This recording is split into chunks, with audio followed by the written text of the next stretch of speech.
In a chilly suburban area, where roads are shrouded in thick fog and the old houses seem abandoned by time, there is a narrow alley that no one dares to walk through at night.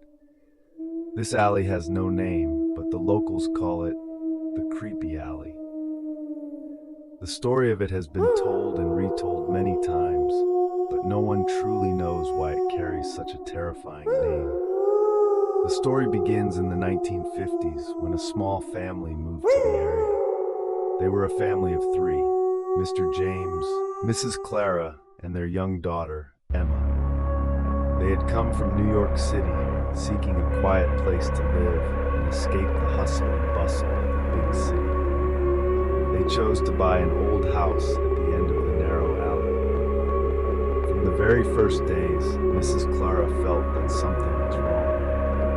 Every night, when the lights were turned off, she heard strange noises coming from the house, as if someone was walking around in the darkness.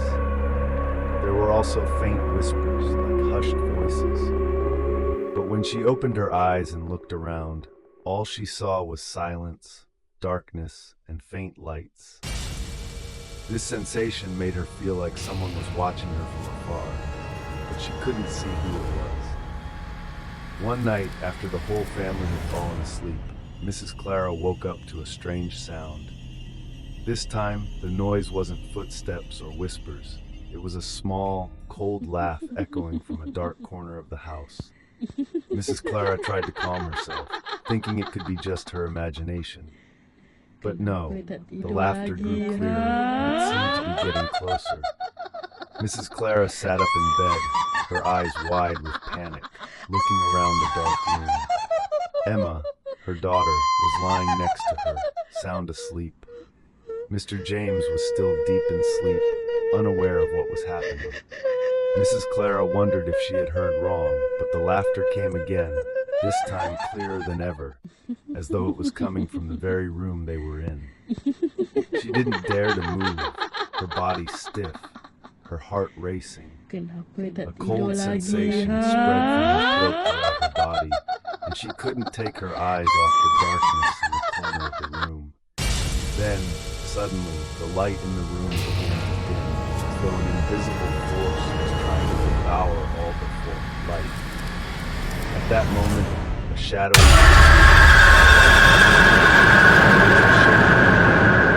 vague outlines were visible, not clearly defined. Mrs. Clara couldn't scream, couldn't move. She could only stand there, eyes wide open, staring at the strange shadow. It came closer, to the point where she could feel the cold emanating from it. The shadow said nothing, it just stood there, staring at her. Mrs. Clara could feel its presence, but couldn't understand what it wanted. Suddenly, the shadow disappeared, leaving behind an unexplainable sense of terror. The next morning, Mrs. Clara told her husband about the strange experience the night before. Mr. James seemed skeptical, thinking she was just overwhelmed by stress after moving into a new home. However, since that night, Mrs. Clara always felt that something was wrong in the house. But what scared Mrs. Clara the most was the strange change in her daughter, Emma. Children are often sensitive to things that adults can't perceive. Emma started saying strange things about a strange man she called the Friend. At first, Mrs. Clara thought it was just a child's imagination. But when Emma began drawing disturbing pictures of a man in black clothes with hollow eyes, Mrs. Clara couldn't help but feel horrified. A week later, the Clara family received a call from an elderly neighbor who lived nearby. She told them that they should leave the area as soon as possible. The woman recounted a story about a man named Samuel, who had lived in the house before them. Samuel was said to have died in a strange accident inside the very house they were living in. The whole village whispered that Samuel's ghost had never left, and anyone who dared to live in the house would face terrifying things. As time passed, the strange occurrences grew worse. Emma was no longer the cheerful girl she once was. She became withdrawn and often whispered to the friend that only she could see. Late at night, Mrs. Clara would hear sighs and soft footsteps from the hallway. Then one night, when Mrs. Clara woke up, she saw the shadow standing right by her bed, staring at her with empty eyes, as if waiting for something. The story continues with more tense and suspenseful details, leading to the final confrontation between the Clara family and Samuel's ghost. If you want me to continue, just let me know. The following nights, the house became increasingly unsettling.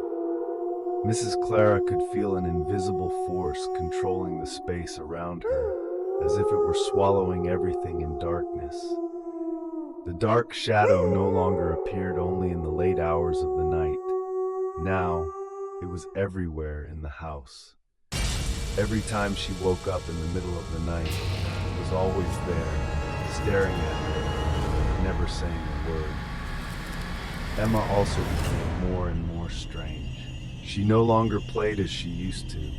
Instead, she suffered from nightmares that lasted all night. Emma would often wake up in the middle of the night, screaming in fear, saying that her friend had told her to do things she couldn't control. Mrs. Clara watched in pain as her daughter suffered, but she could do nothing. Despair enveloped her, and she began to believe the story the old woman had told about Samuel's ghost. One weekend night, Mrs. Clara couldn't take it anymore.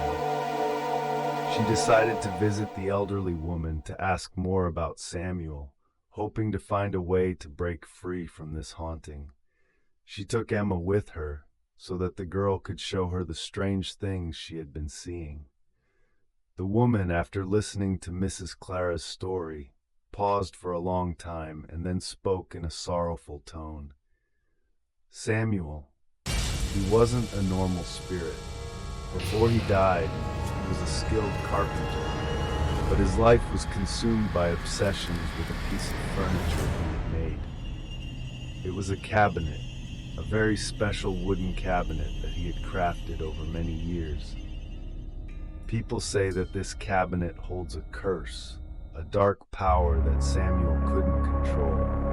And when he died, his soul got trapped in the very piece of furniture, forced to return and haunt anyone who dares to live in this house. Mrs. Clara's heart sank. "Where is the cabinet?" she asked urgently. The woman shook her head. "The cabinet disappeared long ago, but Samuel's ghost still cannot find peace. He keeps returning, searching for the cabinet, and anyone who lives in this house will always be drawn into its curse." Mrs. Clara returned home with a heavy heart. She couldn't let Emma suffer any longer. She had to find a way to free her family from this evil. But how? Something inside her told her that the cabinet was still hidden somewhere in the house, possibly tucked away in a forgotten corner she hadn't noticed before. One night, when everything was quiet, Mrs. Clara decided to search the entire house. She put all her energy into finding it. From the bedroom to the living room, even the darkest corners, she checked every place. Finally, when she was almost ready to give up, she discovered an old wooden door that she had never noticed before. The door led to a dark basement.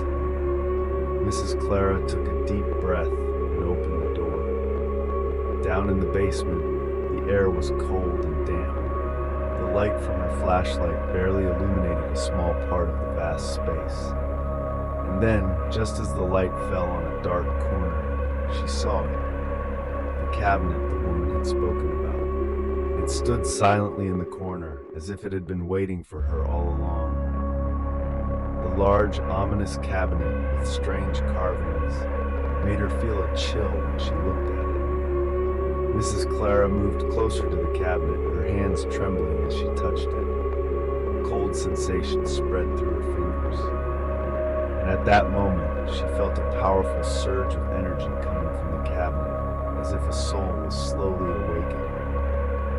A cold voice echoed in her head. "You can't escape me." Suddenly, everything around her began to spiral into chaos. Ghosts from the past, shadows of Samuel,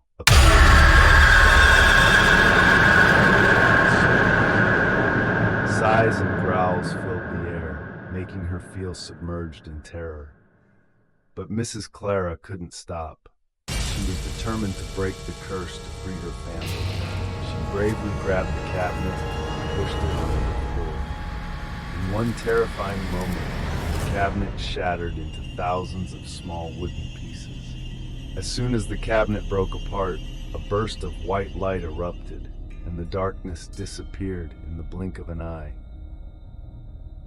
Samuel's soul screamed, but then it gradually faded away.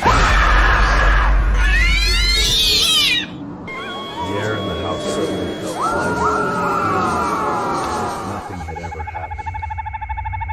Mrs. Clara stood in the basement, her heart racing. She looked around and realized that everything had returned to normal. The whispers and footsteps were gone. The family was no longer haunted by Samuel's ghost. The next day, the Clara family decided to leave the house, never to return. They found another house far away, where they could live peacefully, without being haunted by spirits and curses. The story of the creepy alley was still told through generations as a warning to those who dared to set foot in that place. But to this day, no one dares to live in the old house, because everyone knows that a terrifying curse still waits for those curious enough to seek out its dark past.